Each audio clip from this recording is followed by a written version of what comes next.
안녕하십니까. 높고 평평한 언덕, 힐링의 언덕, 번덕들 한성환입니다.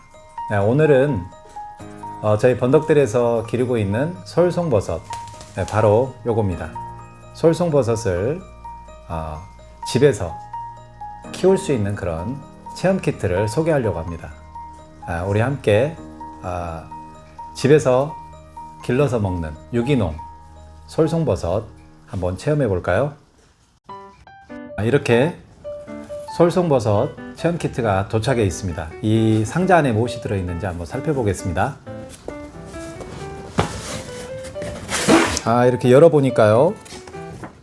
네, 솔송버섯을 기르는 체험 키트 수호 플로우가 이렇게 설명이 되어 있네요. 뒤에 보면 또 여러 가지 재배를 위한 그런 자료들이 이렇게 들어있고요.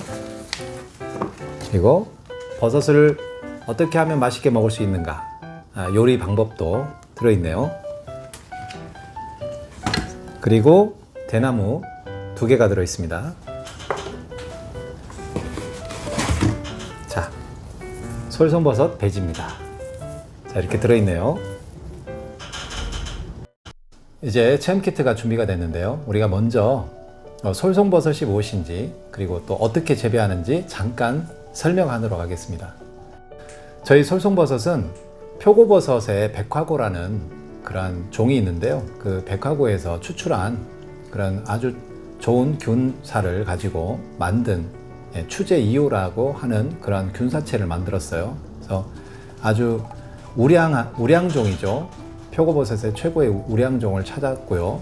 그리고 외형이라든가 또 맛이라든가 이런 것은 또 송이버섯을 많이 닮았다고 이렇게 사람들이 맛을 보시고 얘기를 합니다. 그래서 대형마트라든가 백화점에 지금 많이 팔고 있고요. 그래서 한번 맛을 보시는 분들은 깜짝 놀라세요. 그리고 생식이 가능한 버섯 중에 하나입니다. 우리 솔송버섯은 영상 5도에서 15도 정도 그 사이에서 이렇게 재배가 되는 중저온성에 속합니다. 일반적으로 여러분들이 먹고 있는 표고버섯 있죠? 이 표고버섯은 중고온성이라고 불러요. 그래서 온도가, 재배 온도가 18도에서 23도 사이에 이렇게 재배를 합니다.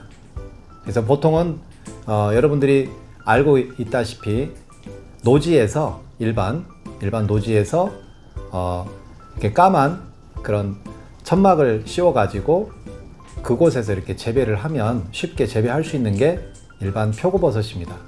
그런데 우리 솔송버섯은 저온성이기 때문에, 중저온성이기 때문에 그러한 특수한 시설이 필요해요.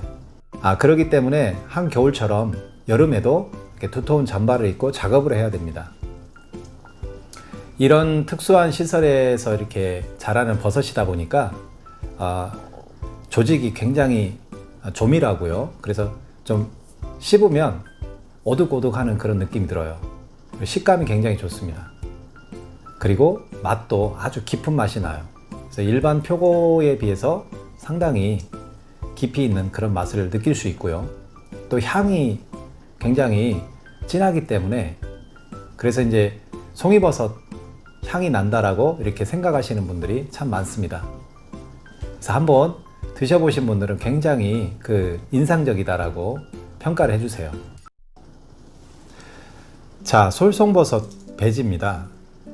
보통 다른 일반 표고버섯 배지도 이렇게 생기기도 했고요. 또 이 절반만하게 조그만한 그런 배지도 있고요. 그래서 여러 가지 배지가 있는데 그 중에 우리는 이렇게 통배지를 쓰고 있습니다. 굉장히 가느다랗고 길쭉하죠. 자, 여기에서 버섯이 처음에 이렇게 등장을 하게 됩니다. 버섯 핀이라고 합니다. 핀. 이렇게 콩알만하게 처음에 블룩 튀어나오는데요. 지금 이 버섯에 보면 이런 얇은 막 같은 게 있는데요. 이게 이제 보습배지라고 합니다. 말 그대로 보습, 습기를 보호해 준다라는 뜻이죠. 이런 이제 비닐 같은 게 쌓여 있지 않으면 아무래도 수분 이탈이 빠르기 때문에 어떤 생물이든지 습기가 필요해요. 수분이 없으면 잘 크지를 못하겠죠. 그래서 이따가 언급하겠지만 이 버섯이 배지애가 이 배지에 들어있는 수분을 이게 머금고 있어야 됩니다. 그래야 이렇게 버섯핀이 올라오게 되죠. 그래서 점점 커집니다. 이렇게 점점 커져서 약 10일에서 15일 사이에 그 정도 되면 이게 이만해져요. 이건 이제 버섯이 크기가 굉장히 큰 것은 아니고요. 좀 작은 거에 속합니다. 버섯이 굉장히 크게 또 자랍니다. 그래서 이제 버섯을 보통 농장에서는 버섯 솎기를 합니다. 지금 이거는 좀 그래도 일반적인 숫자로 이렇게 되어 있는데요. 이 배지 안에 보통 5개에서 12개 정도를 많이 키웁니다. 그렇게. 그래서 크게 키우고 싶으면 이제 조금만 달면 되죠. 배지 안에 한 5개에서 8개 정도만 달면 버섯을 크게 키워서 먹을 수 있고요. 뭐 많이 다는 사람들은 20개, 25개까지 달 수 있습니다. 그럼 옆에도 나오고 위에도 나오고 이렇게 해서 골고루 버섯을 이렇게 길러서 먹을 수 있습니다. 자, 지금부터 저희 번덕들 솔송버섯 체험 키트를 시연하겠습니다. 자, 먼저 비닐봉투가 이렇게 있을 겁니다. 이거는 여러 가지 용도로 쓸 거예요. 첫 번째, 배지에 물을 줘야 되거든요. 그래서 배지가 물을 머금을 수 있도록 하는 그런 기능으로 하나 쓸 거고요. 그리고 나중에 여기에 있는 수분이 빠져나가지 않도록 보호해주는 그런 용도로도 쓸 거예요. 자, 그러면 맨 먼저 배지에 지금 물이 필요합니다. 약 저울이 있다면요, 집에 저울이 있다면 배지 무게가 한 2.78kg 정도, 2.8kg나 7kg 정도, 그 정도 나가게끔 수분을 머금고 있어야 되거든요. 지금 배지는 약 1kg, 1.2kg 뭐 이 정도밖에 나가지 않습니다. 그래서 여기다가 수분을 공급을 해줘야 되는데 이제 여러 가지 방법이 있어요. 뭐 큰 통이 있으면 좋은데 집에 그런 게 많이 없잖아요. 그래서 이 비닐을 이용할 겁니다. 자, 먼저 여기다가 비닐을 열고요. 자, 이런 걸 M자 뭐 포리백이라고 하고도 하는데요. 이렇게 접혀 있죠. 이렇게 피면 굉장히 폴이 커집니다. 이렇게 펴주세요. 펴주시고, 그리고 이거를 다치지 않게 배지를 넣어줍니다. 배지가 톱밥으로 되어 있기 때문에 톱밥이 뭉쳐져 있는 그런 상태로 되어 있기 때문에요. 어디 모서리라든가 이런 데 하면 상처가 납니다. 상처가 나면 어떤 일이 일어나냐면 아까 수분이 빨리 빠져나갑니다. 지금 저희 배지는 약 3개월 정도를 이렇게 효소 발효를 시켜 놓은 거예요. 그래서 막이 형성이 되어 있습니다. 겉에 딱딱한 막이 형성이 되어 있어서 이게 갈색으로 이렇게 덮여 있죠. 그래서 겉은 딱딱한데요, 안에는 스펀지처럼 되어 있습니다. 그래서 겉에가 이렇게 떨어질수록 안에 수분이 빨리 이탈이 됩니다. 그렇기 때문에 이런 랩이라든가 집에서 랩도 사용할 수 있어요. 그래서 저희가 드린 비닐로 이렇게 사용하셔도 되고요. 그래서 일단 이렇게 잘 넣었습니다. 그리고 여기다가 물을 채울 거예요. 자, 물을 채우겠습니다. 배지를 이렇게 봉투에 넣고요. 이제 여기다 물을 채울 겁니다. 그러면 여러분들 준비할 게 있습니다. 이런 집게라든가 또 끈이라든가, 왜냐면 이 입구를 막아줘야 되기 때문에, 그죠?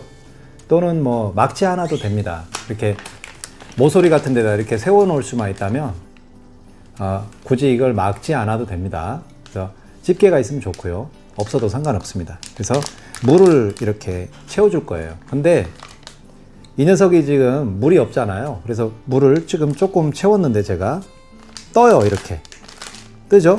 네. 이렇게 뜹니다. 그래서 적당량 물을 채워주고요. 입구를 어느 정도 고정한 다음에 이제 이렇게 세워서 보관을 하면 됩니다. 자, 한번 해볼까요? 물을 한번 채워보겠습니다.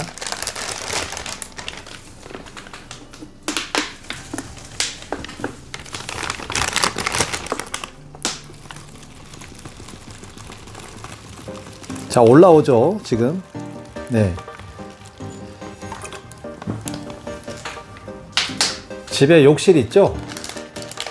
욕실에서 하면 좋아요. 자, 이렇게 하면, 자, 물이 보이시죠? 자, 그래서 여기를 고정을 이렇게 해줍니다. 이렇게 끈이 있으면요 묶어도 됩니다. 자, 그러면 지금 좀 떠 있는데요. 자, 하루 정도 24시간 정도 이렇게 담궈 주는데요, 물이 여기까지 다 차면 더 좋아요. 그래서 최대한 이렇게 잠길 수 있도록 해주는데, 아무래도 이제 물이 점점 줄 거예요. 줄어들겠죠? 흡수를 하니까. 그러면 또 물을 채워주시고, 이렇게 해서 하루 정도, 약 24시간 정도 담궈줍니다. 근데 여기서 주의할 점이 있어요. 이거를 계속 물을 이렇게 채워놓으면 어떤 부분이 있냐면, 이 속에는 균사가 들어있어요. 균, 버섯균, 살아있는 생물입니다. 물에 많이 담가놓으면 어떻게 될까요? 아무래도 숨을 못 쉬겠죠. 그리고 다 죽어버릴 수도 있습니다.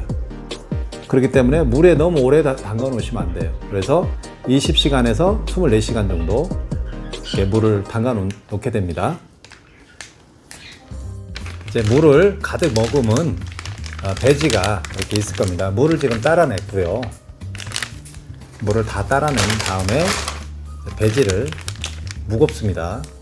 물을 먹었기 때문에 조심스럽게 잘 꺼냅니다.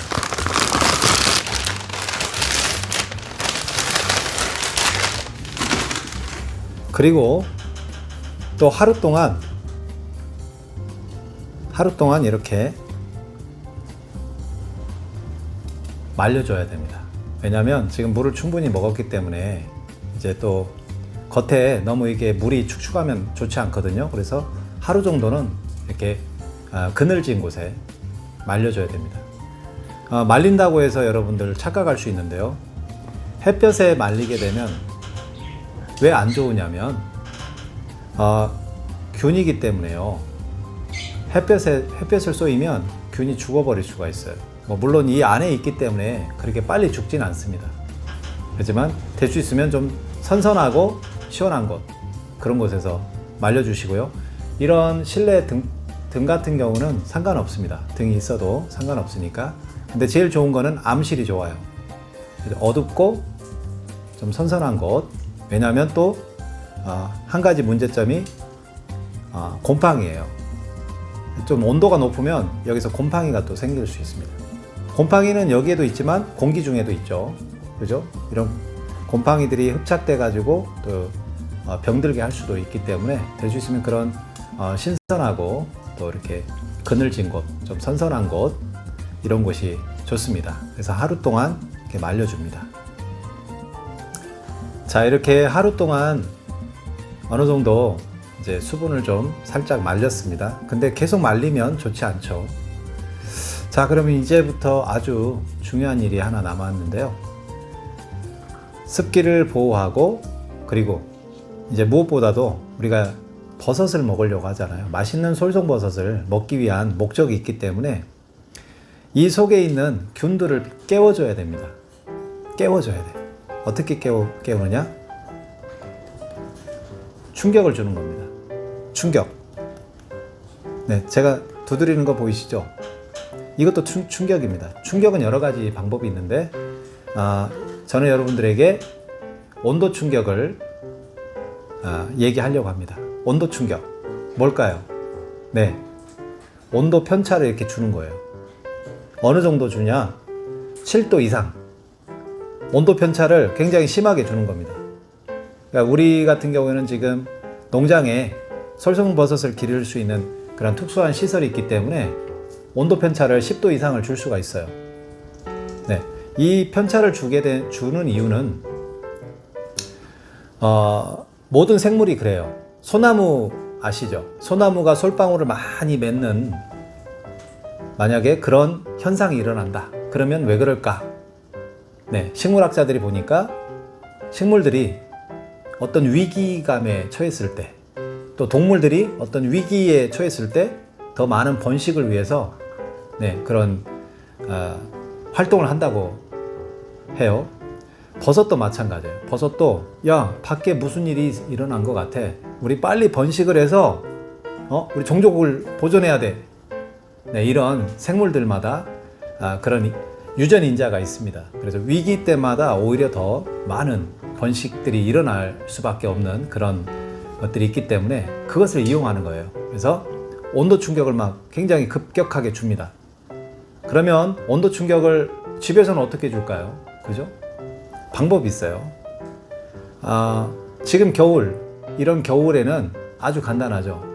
베란다에다가 넣어놨다가 또 사람이 살고 있는 또 거실에다 뒀다가, 그러면 이 온도차가 굉장히 심하게 벌어지겠죠. 그리고 더 심하게 하려면요, 밤에 베란다에다가 놓으면 굉장히 춥죠. 그죠? 그리고 낮에는 방에다 두는 거예요. 낮에는 영상 기온이지 않습니까? 보통. 그죠? 그러니까 이런 계절을 이용하는 방법도 있고요. 또 겨울이 아닐 때는 어떻게 할까요? 집에 냉장고 있지 않습니까? 냉장고를 이용하는 겁니다. 그래서 냉장고에 차갑게 뒀다가 또 거실에다 꺼냈다가 이렇게 하는 거죠. 그래서 온도 편차를 이렇게 주게 되면 여기 있는 균들이 난리가 납니다. 야, 이거 큰일 났다.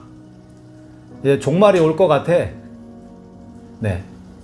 이렇게 얘기들을 하면서 종족 번식을 이렇게 아주 활발하게 하게 되는데, 그러면서 이런 녀석들이 이제 툭툭 튀어나오게 됩니다.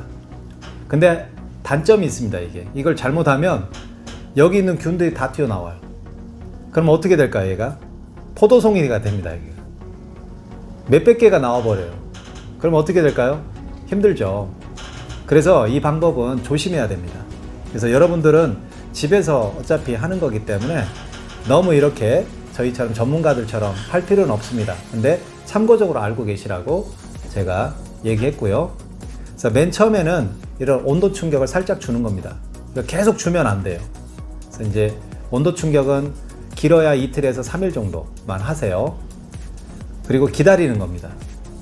그러면 이 녀석들이 한 녀석 한 녀석 이렇게 튀어나오게 됩니다. 그러면 익으면 따먹고 또 익으면 따먹고 그런 재미가 있겠죠. 근데 우리 같은 농부들은 이걸 한꺼번에 수확하고 해야 되기 때문에 일단 그것을 의도적으로 이렇게 한다는 사실 참고하시고요. 자, 이제 꺼내놨는데 이대로 두면 계속 마르겠죠. 또 사람이 살고 있는 집은 건조하잖아요, 보통. 그죠? 원래 습도가 이렇게 생육을 할 때는 80% 정도가 좋습니다. 공기가 80% 습도 어떻습니까? 굉장히 텁텁하죠. 그죠? 그리고 온도는 약 7도에서 15도 정도, 이곳이 굉장히 좋아요. 온도가 높으면 어떤 현상이 일어나냐면 갑자기 커버립니다. 쭉 올라와요. 그래서 대가 가늘고 또 이렇게 빨리 펴버리죠. 뭐 심한 경우는 한 3일에서 5일이면 그냥 끝나버립니다. 그리고 정상적으로 자라지 못하고 그냥 뭐 이렇게 호리호리한 조그만한 그런 버섯이 돼버리기 때문에 모양도 이쁘게 하고 또 맛도 좋게 하려면 저온에서 천천히 키우는 게 중요합니다. 그래서 온도는 약 10도 왔다 갔다, 저희가 최상 온도라고 보는 것은 12도 정도 됩니다. 12도, 13도 이 정도에서 자라는 것을 가장 좋다라고 저희 농부들은 그렇게 인지를 하고 있어요. 그러니까 그런 온도를 맞춰주면 좋고요. 그러니까 집에서 한번 찾아보세요. 그런 온도를 또 그런 습도를 유지할 수 있는 곳이 어딜까? 그죠? 그래서 온도는 베란다 쪽이 좋을 것 같고요. 제 생각에 습도는 욕실이 좋겠죠. 욕실이. 욕실의 조건과 베란다의 조건을 맞춰야 되는데 이거 어떻게 하지? 그죠? 욕실은 좀 따뜻하지 않습니까? 그래서 베란다에다 놓고 방법이 있죠. 스프레이. 집에 스프레이 있지 않습니까? 스프레이로 가끔씩 이렇게 뿌려주는 거죠. 그러면 습도가 어느 정도 맞아지겠죠? 그리고 제가 제안하는 거 바로 비닐입니다. 아까 썼던 물 넣고, 그죠? 그래서 이거를 다양하게 지금 쓰고 있는데요. 배지를 물을 먹일 때는 꼭 여기다 넣지 않아도 돼요. 근데 이거는 좀 쉽게 한번 해보시라고 제가 제안하는 거고, 큰 그릇이 있으면 담가 놓는 게 좋습니다. 자, 지금 하루 정도 말린 배지를 이렇게 넣어줍니다. 여기다 왜 넣는 줄 아시죠? 습도 때문에 그럽니다.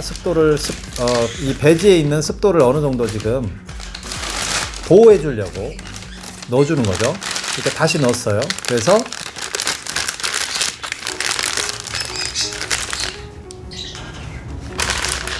자, 이렇게 넣어줍니다.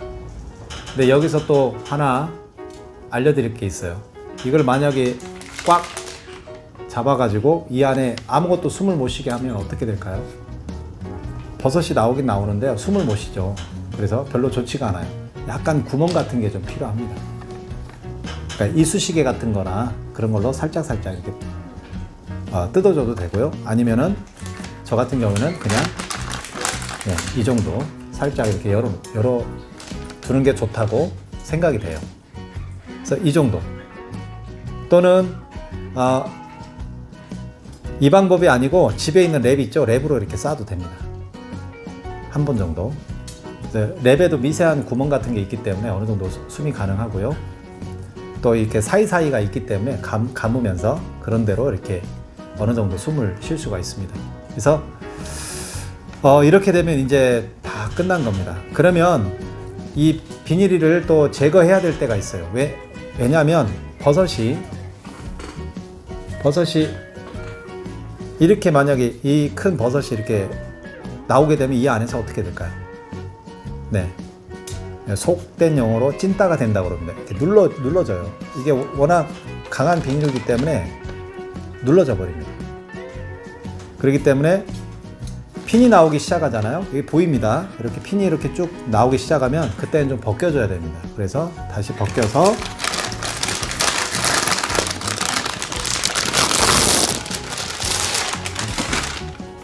또 이렇게 올려놓습니다. 그러면 자, 핀이 있죠. 핀이 나와서 이제 이게 무럭무럭 자라서 이렇게 버섯이 되는 겁니다. 그러면 또 맛있게 드시면 되겠죠. 자, 우리 버섯은 어디가 제일 맛있을까요? 이 부분을 갓이라고 합니다. 갓. 윗부분이기 때문에 갓. 그 다음에 대공이라고 합니다. 대공과 갓으로 나뉘는데요, 우리 버섯은 이 대공이 더 맛있습니다. 쫀득쫀득하고요, 탱글탱글하고. 그리고 이렇게 아이들한테도 먹여보면요, 갓보다 대공을 더 좋아합니다. 그리고 이렇게 찢으면 굉장히 그 닭가슴살처럼 찢겨요. 굉장히 맛있는 솔송버섯을 먹게 됩니다. 자, 이렇게 이제 잘 키워서요, 우리 솔송버섯을 잘 키워서 이렇게 먹게 될 텐데, 자, 이렇게 이제 따먹겠죠? 이렇게 수확을 해서 이제 먹고, 또 배지가 이제 습기도 다 날아가고 좀 가벼워지겠죠? 그러면 또 어떻게 하면 될까요? 네, 아까 했던 방법을 반복하는 거예요. 그래서 또 물을 충분히 하루 주고, 또 하루 말렸다가 또 수분을 어느 정도 유지를 하면서 또 이렇게 온도를 적정하게 맞춰주면 또 맛있는 솔송버섯이 또 나옵니다. 이 방법으로 이렇게 2번, 3번 가능하고요. 그렇게 되면 이제 버섯 배지가 점점 쪼그라들어요. 작아집니다. 양분을, 이제 이 안에 있는 양분을 다 먹게 되죠. 이거를 어느 정도까지 가능하냐면 6개월 정도까지도 쓸 수가 있어요. 근데 배지가 아주 좋은 배지는 6개월 정도까지 가겠지만, 그러지 못한 배지는 또 이렇게 버섯이 안 나올 수도 있습니다. 이거는 이 안에 있는 균들을 얼만큼 많이 확산시킬 수 있느냐 하는 그런 기술적인 부분이라든가 많은 것들이 필요한 요소이기 때문에 이건 이제 참고적으로 아시고요. 한 번, 2번 정도 이렇게는 충분히 먹을 수 있는 그런 체험 키트가 되겠습니다. 여러분들, 우리 솔송버섯 버섯에는 보통 항암 효과를 갖고 있는 그런 성분이 있다고 해요. 네, 저희 솔송버섯에도 역시 항암력이 있는 그런 성분이 있고요. 비타민 B1, 2가 굉장히 많고요. 또 섬유질로 되어 있기 때문에 장 건강에도 아주 좋습니다. 그래서 이걸로 또 천연 조미료도 만들어 드시고 또 슬라이스를 해서 샐러드라든가 또 계란말이 이런 여러 가지 음식들 입에도 좋고요, 몸에도 좋고 건강에도 좋은 솔송버섯, 여러분들 건강하시고요. 집에서 또 직접 길러 먹기 때문에 네, 아주 좋은 유기농 식품이 될 겁니다. 여러분들 항상 건강하시고요. 우리 번덕들 많은 관심과 또 사랑 부탁드리겠습니다. 감사합니다.